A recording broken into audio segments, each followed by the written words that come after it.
Hello hello. आवाज आ रहा है? तो क्या हाल है मेरे प्यारे बच्चों, आपका स्वागत है हमारे इस प्यारे से चैनल डॉक्टर एवरेज पे। और मैं हूँ रितेश कुमार, आपका मास्टर और जो कह लीजिए कोच या गाइडेंस, गाइड वाला, गाइड करने वाला। ठीक है, तो आशा करते हैं कि बाकी का 3 लेक्चर तुम देख लिए होगे। 3 लेक्चर का कंटेंट को बढ़िया से एनालाइज कर करके बढ़िया से उसको पढ़ना। ठीक है, शॉर्ट वीडियो में बहुत ज़्यादा इन्फॉर्मेशन है। ठीक है, एक्सप्लानेशन उतना नहीं है, मानते हैं क्योंकि समय कम था, पर उसमें जो कंटेंट है वो आपके लिए बहुत ही ज़्यादा इम्पोर्टेंट है। ठीक है, तो आज मैं चैप्टर लेकर के आया हूँ, चैप्टर अमाइंस। ठीक है, अमाइंस के लिए हम लोग पहले से सारा पीपीटी और ये सब तो बना के लाते हैं, जो हमारे साथ कंटिन्यू जुड़े हुए होंगे उनको पता होगा। और हम लोग बोर्ड्स के लिए कुछ इंपॉर्टेंट टॉपिक्स भी बताते हैं। अब वो इंपॉर्टेंट टॉपिक्स क्या क्या हैं आज, जैसे कि सबसे ज़्यादा इम्पोर्टेंट हम लोग हर चैप्टर में देखे हैं। हर चैप्टर में सबसे ज़्यादा इम्पोर्टेंट क्या दिखता है हमें, कि उस टॉपिक का, उस चैप्टर का जो नेम रिएक्शन है। ठीक है, वो नेम रिएक्शन उस चैप्टर का सबसे ज़्यादा इम्पोर्टेंट टॉपिक होता है।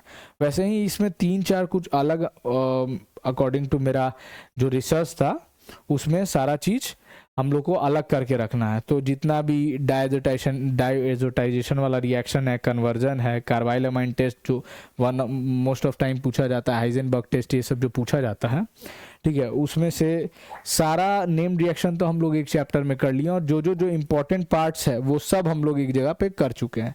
ठीक है, अब हम लोग देखेंगे इसको वन शॉट 20 से 25 मिनट में निपटाने का कोशिश करेंगे हम लोग, क्योंकि ज़्यादा है नहीं कुछ इस चैप्टर में। रट्टा पॉइंट्स एक जगह कर दिए हैं और कुछ एक्स्ट्रा मैं बोल भी दूंगा, क्योंकि उसको अलग से मैं लिख करके क्या मतलब कर ही दिया हूँ ज़्यादातर पॉइंट्स। तो स्टार्ट करेंगे हम लोग। और भूलना नहीं है चैनल को सब्सक्राइब करना, शेयर करना और लाइक करना। ठीक है, चैनल सब्सक्राइब, शेयर, लाइक करने से मुझे भी थोड़ा मोटिवेशन बना रहेगा। ठीक है, कि आगे आपके लिए लेक्चर लाऊं। और बायो में हम लोग तहलका मचाने जा रहे हैं, इतना कंफर्म लेकर के चलिए। और बायो का क्वेश्चन आउट नहीं हुआ तो फिर बताइएगा। ठीक है, जो भी गेस करेंगे वो आएगा ही आएगा, समझे? जो भी गेस करेंगे। बायो का पेपर 28 तारीख को है। ठीक है, 28 तक में जो भी गेस करेंगे, जो क्लास करवाएंगे हर एक चैप्टर में, और जो जितने कम समय में पूरे चैप्टर को रिवाइज करवाएंगे वो सब आएगा। और फिर उसके बाद हम लोग लाने जाएंगे नीट सीरीज, क्योंकि आप लोग को नीट भी देना होगा आगे। ज़्यादातर बच्चों को जो बायो लिए हैं, ज़्यादातर बच्चे इसमें से नीट स्ट्रीम वाले हैं, नीट की तरफ चले जाएंगे। ठीक है, तो नीट के लिए भी उसके बाद थोड़ा एक्सप्लेन वीडियो, थोड़ा एमसीक्यू बेस्ड वीडियो। इसमें तो मतलब मैकेनिज्म का बात आता है, तो मैकेनिज्म तो मैं नहीं समझा पाता हूँ, क्योंकि थोड़ा सा लॉन्ग वीडियो नहीं बनाना है, शॉर्ट में, कि आप अपना शॉर्ट कम से कम समय में चैप्टर पे पूरा घूम सके, क्योंकि आपको चैप्टर बहुत ज़्यादा कवर अप करना है। ठीक है, तो जब ज़्यादा चैप्टर कवर अप करना है तो कम समय में आपको ज़्यादा काम करना पड़ेगा। ठीक है, तो हम लोग स्टार्ट करेंगे, लेकिन चैनल को सब्सक्राइब, शेयर और लाइक ज़रूर करें। अब बायो का इसके कुछ समय के बाद 28 आप लोग का एग्जाम हो जाएगा, उसके कुछ समय के बाद बायो का हम लोग सीरीज लाने चाहेंगे। चलिए, तो सबसे पहले कुछ रट्टा पॉइंट्स हम लोग देख लेते हैं। रट्टा पॉइंट्स में क्या है कि अमाइंस कहाँ कहाँ फाउंड होता है, तो प्रोटीन्स है, अल्कालॉइड्स है, हार्मोन्स है। एक और इसमें पॉइंट ऐड कर दीजिए, वाइटामिन्स। ठीक है, वाइटामिन्स में भी होता है। एक मिनट, वाइटामिन्स,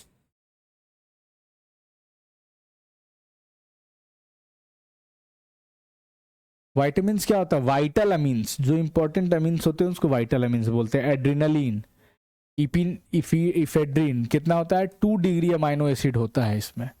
ठीक है, सेकेंडरी बेनाड्रिल क्या है? कफ सिरप जो हम लोग सब सुनते हैं, ये एक एंटी हिस्टामिक ड्रग है जो कि 3 डिग्री अमाइनो एसिड कंटेन करता है। ठीक है, quaternary ammonium salts are used as surfactants. ठीक है, अब कुछ कुछ चीज है जो आप बना सकते हैं, इजिली बना सकते हैं, ऐसा कोई प्रॉब्लम नहीं है, पर वो समय टेकिंग है, समय ज्यादा ले लेगा। ठीक है, तो उससे बढ़िया है कि अगर एक नजर वो सामने से गुजर जाए तो क्या दिक्कत है? कोई दिक्कत है? नहीं है।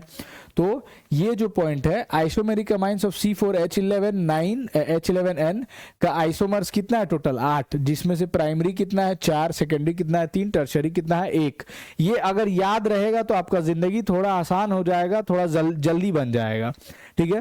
प्रोसेस 1 डिग्री अमाइन बनाने के लिए कौन कौन सा प्रोसेस यूज होता है? गैब्रियल थैलामाइड, जिसमें एलिफैटिक बनाते हैं हम लोग, एरोमेटिक नहीं बनता है। हॉफमैन ब्रोमोमाइड डिग्रेडेशन में भी 1 डिग्री बनता है, और अमोनोलाइसिस ऑफ अल्काइल हैलाइड्स में भी बनता है। तो ये सारा प्रोसेस आगे हम लोग अभी डीप में, थोड़ा डीप में क्या जाएंगे ये सब, और नेम रिएक्शन तो हमें छोड़ना ही नहीं है, बिल्कुल नहीं एकदम, ठीक है। अब आते हैं सबसे पहले based on number of alkyl groups, ये सब नेमिंग है, प्राइमरी सेकेंडरी टर्शियरी, ये सब आप लोगों को पता ही होगा, ये एक बेसिक चीज है, ठीक है। फिर उसके बाद यहाँ पे हम लोग किस तरीके से बनाने जा रहे हैं? रिडक्शन प्रोसेस के थ्रू, रिड्यूस कर करके। तो reduction of nitro compounds, NO2 compounds को हम लोग रिड्यूस करेंगे, ठीक है। इसमें रिएजेंट कौन सा यूज कर रहे हैं? रिड्यूसिंग एजेंट H2Ni या H2PD, ठीक है। रिड्यूस कर करके क्या बना रहे हैं हम लोग? NH2 बना रहे हैं।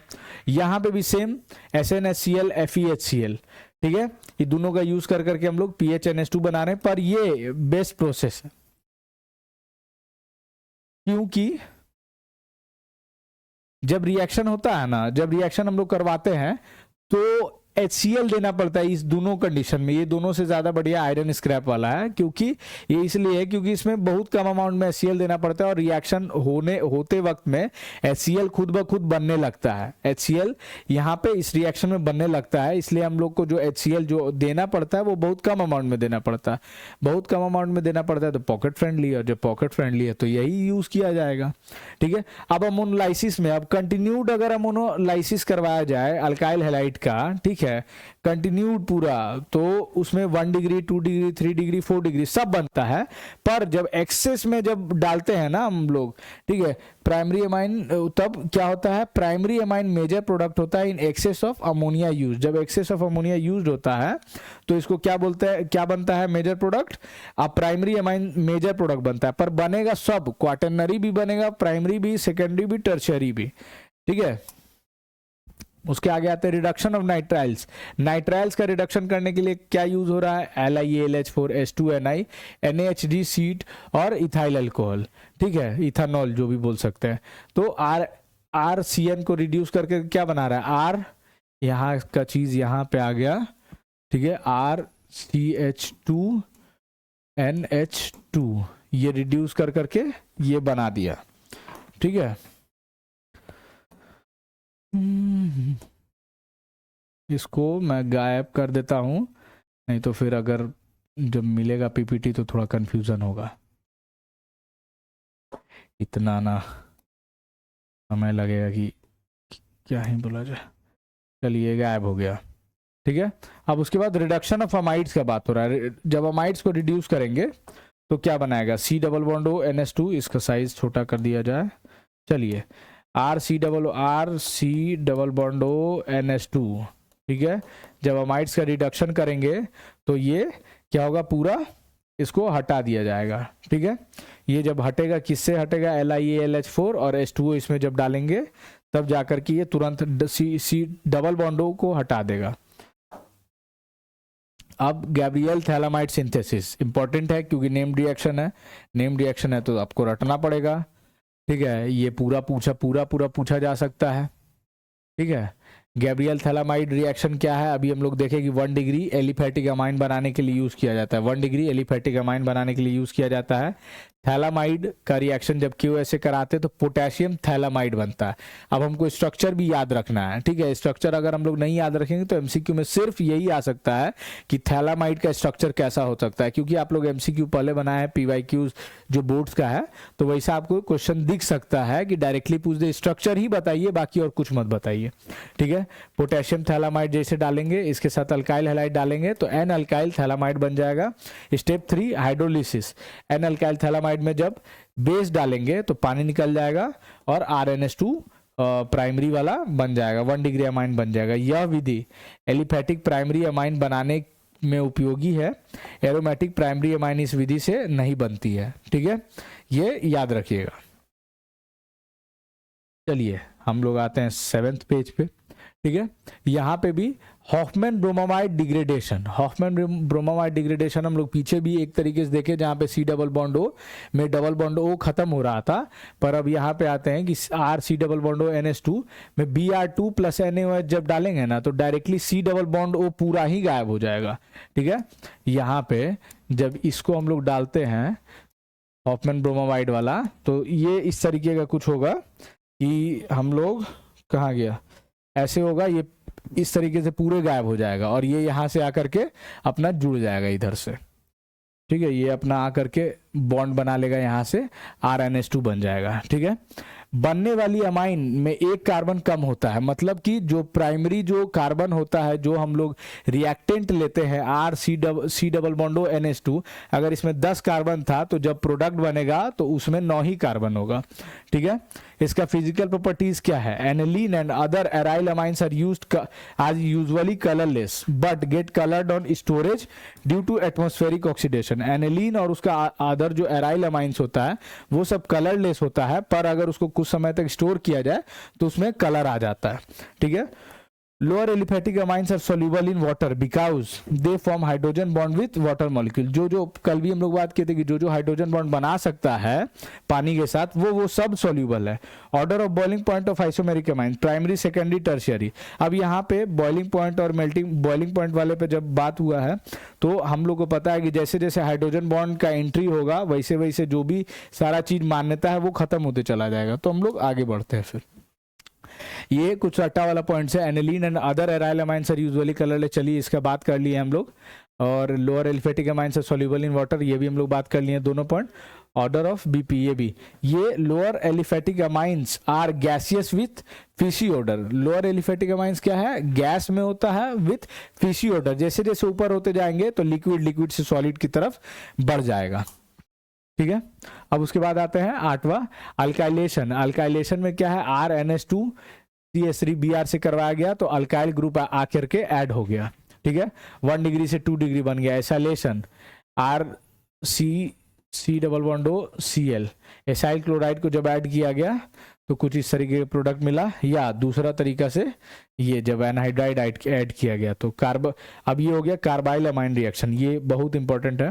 कार्बाइल अमाइन रिएक्शन क्या है, टेस्ट फॉर 1 डिग्री अमाइन। अब यहाँ पे बहुत बार पूछा जाता है कि अगर एक सॉल्यूशन है उसमें 1 डिग्री 2 डिग्री 3 डिग्री या कोई कुछ भी है उसमें कोई अमाइन है किसी तरीके का, अब हमको पता करना है कि उसमें 1 डिग्री है कि नहीं है। तो 1 डिग्री है कि नहीं है वो पता करने के लिए हमको कार्बाइल अमाइन रिएक्शन हम लोग करवाएंगे। कार्बाइल अमाइन रिएक्शन में Cl3 प्लस 3KOH डालेंगे। याद रखिएगा 3KOH, ये ही डायरेक्टली पूछा जा सकता है।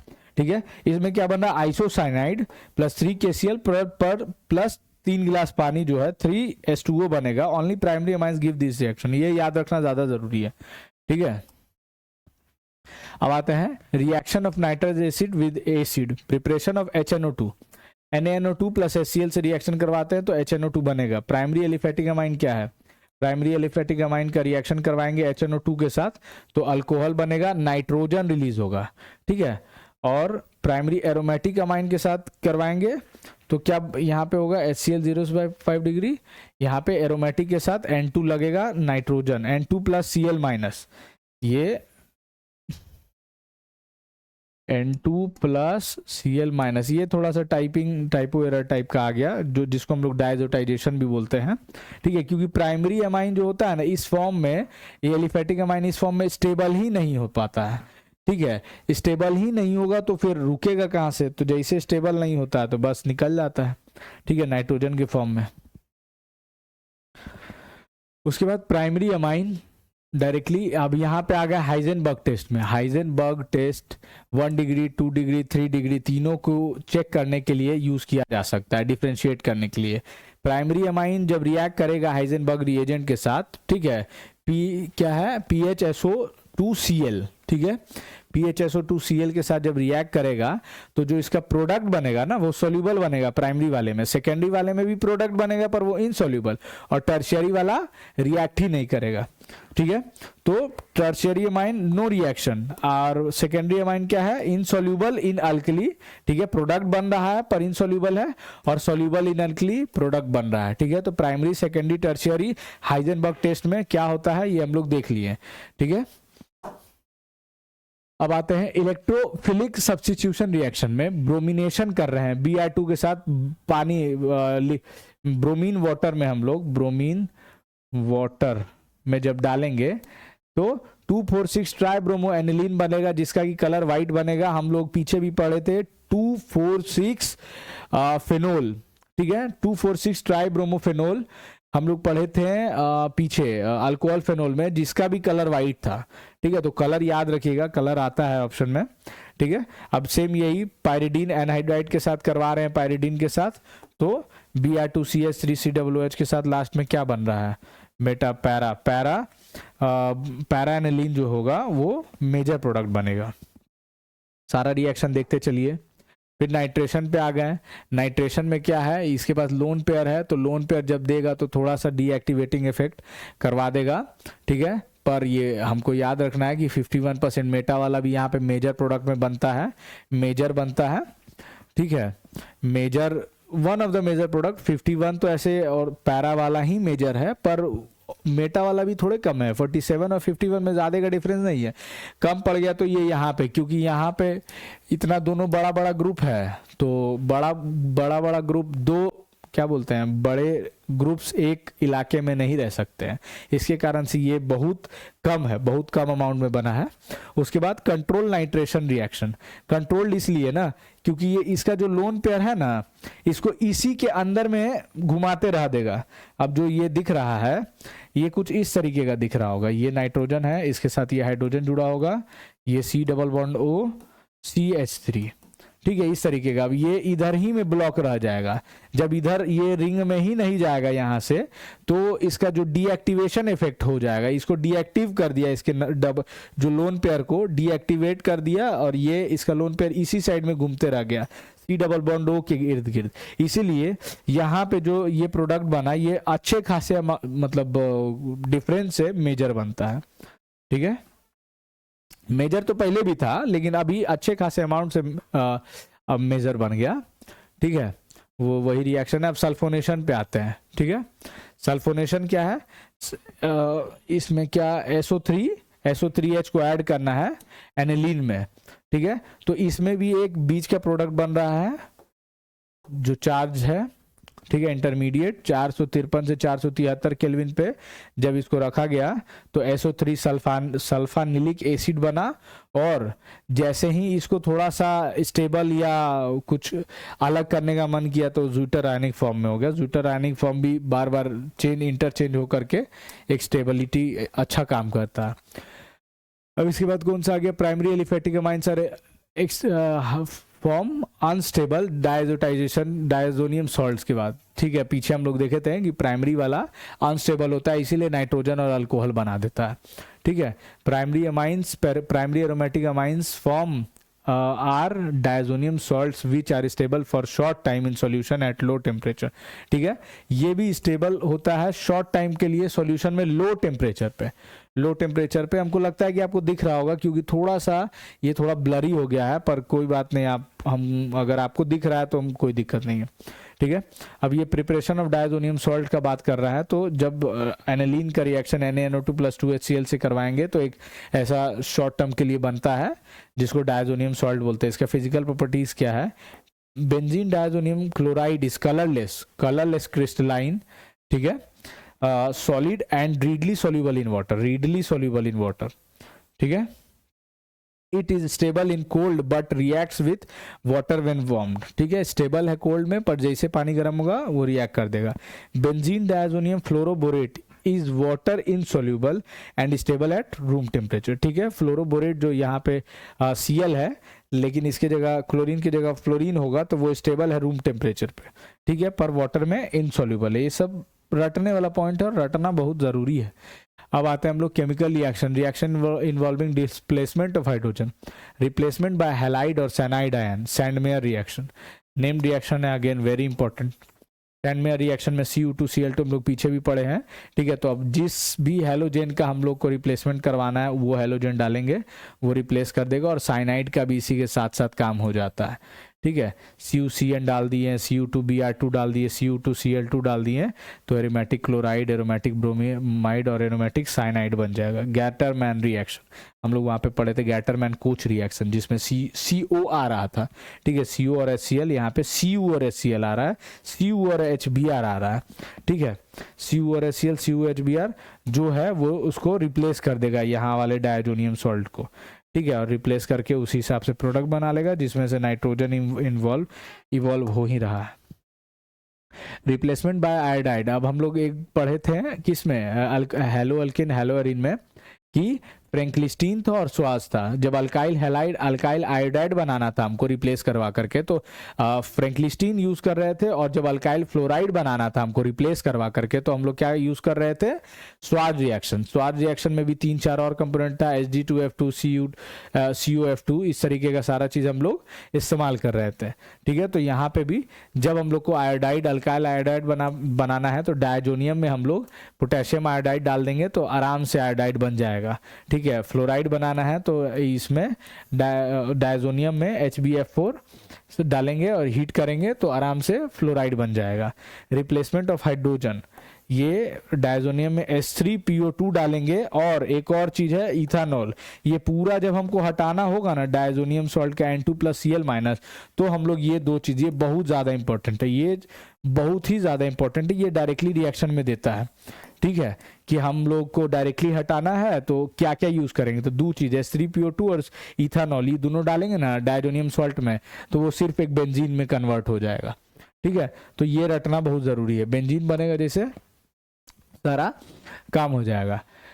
रिप्लेसमेंट बाय, और डायजोनियम का खोज ही इसीलिए हुआ था कि एक बढ़िया इंटरमीडिएट का जरूरत था। जब बढ़िया इंटरमीडिएट मिल जाएगा ना, तो किसी भी रास्ते की तरफ एक कनेक्टिंग रोड होता है ना भाई, कनेक्टिंग रोड कहीं भी जाना है तो एक कनेक्टिंग रोड होता है, लिंक रोड होता है, ठीक है, और या सर्विस रोड होता है, अगर मतलब कहीं काम चल रहा है तो इसीलिए वो होता ही है कि आसानी से किसी भी रास्ते को पकड़ा जा सके, ठीक है।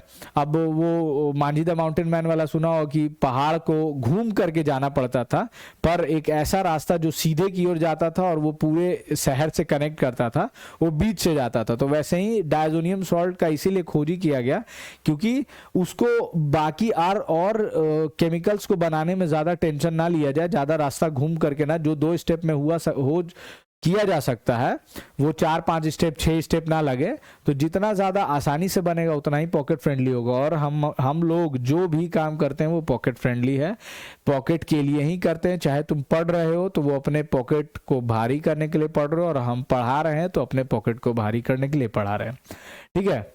अब उसके बाद यहाँ पे आते हैं, फिर से डायजोनियम आ गया, उसमें पानी डाल दिए, क्या बन गया, अल्कोहल बन गया। डायजोनियम याद रखना, diazonium one of the important thing है अमाइंस में किसी भी रास्ते की तरफ जाने के लिए। रिप्लेसमेंट ऑफ NO2 ग्रुप, ठीक है, ये डायजोनियम डालें, फिर से HbF डालें, यहाँ HbF4- पे आ गया, NaNO2+ कॉपर डालेंगे, यहाँ पे हीट करेंगे थोड़ा सा, NO2 आ जाएगा। Reaction involving retention of diazonium, इसको कपलिंग रिएक्शन, ये भी बहुत इंपॉर्टेंट है। कपलिंग में यहाँ से HCl निकलेगा, इधर से यहाँ का एगो H पकड़ा जाएगा और यहाँ का एगो Cl, और ये आकर के जुड़ जाएगा, डबल बॉन्ड। इसका कलर क्या होता है, ऑरेंज, ठीक है। ऑरेंज याद रखना है, जहाँ पे OH ग्रुप होगा O फॉर ऑरेंज, और ऑरेंज नहीं है तो ऑब्वियसली 2 ही कलर ही है, याद करना है कपलिंग में, एक ऑरेंज एक येलो। ऑरेंज जहाँ पे नहीं रहेगा वहाँ पे येलो रहेगा, तो O फॉर ऑरेंज, और बाकी N for yellow. N for yellow याद रखना है कि जब नाइट्रोजन आएगा तो येलो, ऑरेंज आएगा तो क्या, ऑरेंज आएगा तो OH हाइड्रोक्सी ग्रुप, ठीक है। हाँ, तो ये आपका चैप्टर खत्म हो जाता है। बहुत आशा करते हैं बहुत जल्दी खत्म हो गया, 20 मिनट लगता है, 20 मिनट के अराउंड लगा होगा, तो 20 मिनट में अमाइंस खत्म हुआ है। और ऐसा नहीं है कि कोई भी टॉपिक छूटा है, बस एक्सप्लेनेशन थोड़ा सा कम हुआ है, क्योंकि इम्पॉर्टेंट ये है कि सारा रिएक्शन एक बार नज़र की ओर से गुजरे, क्योंकि जब वो आए सामने आपके तो ऐसा ना लगे कि ये याद ही नहीं आ रहा है, ठीक है ना। तो कम से कम समय में ज़्यादा से ज़्यादा मटेरियल कवर अप करने के लिए हमारे साथ जुड़े रहें, और हमारे चैनल को लाइक शेयर सब्सक्राइब करें, और क्या, thank you. Like share subscribe, like share subscribe. और प्लीज प्लीज प्लीज बायो का जो सीरीज आने वाला है वो बहुत तगड़ा सीरीज आने वाला है, उसको छोड़ने का पाप नहीं भुगत पाइएगा। ठीक है, जो भी छोड़ने का जो दर्द होगा ना, और उसके बाद जब पेपर आएगा तो आप नहीं सह पाइएगा। ठीक है, ऊपर वाले से एक स्पेशल कनेक्शन है कि जो गेस करेंगे वो चांसेस है, चांसेस क्या आएगा ही आएगा, 100% आएगा, वही आएगा। ठीक है, अभी ये रिएक्शन रिकॉर्ड हो रहा है ना, पेपर दे करके आना, उसके बाद फिर बात करते हैं। जो जो स्टेटमेंट्स दिए हैं रट्टा रट्टा पॉइंट्स वो एक बार मिला लेना एमसीक्यू से, उसके बाद फिर हम आपसे बात करेंगे। ठीक है, चलिए, आपसे मिल करके बहुत अच्छा लगा। आप ये डॉक्टर एवरेज चैनल को सब्सक्राइब, लाइक, शेयर करते रहें, अपने दोस्तों को बताते रहें। हो सकता है कि आप one of the most starter हों इस न्यू चैनल के। वैसे पुराना चैनल तो डिलीट हो गया और मतलब किसी और कारणवश वहाँ छोड़ना पड़ गया, पर यहाँ पे आपको वो सब चीज़ मिलेगा, वो भी फ्री में, जहाँ जिस चीज़ के लिए आपसे पैसे लिए जाते थे। ठीक है, चलिए चलिए, बाय बाय, गुड नाइट। चलिए,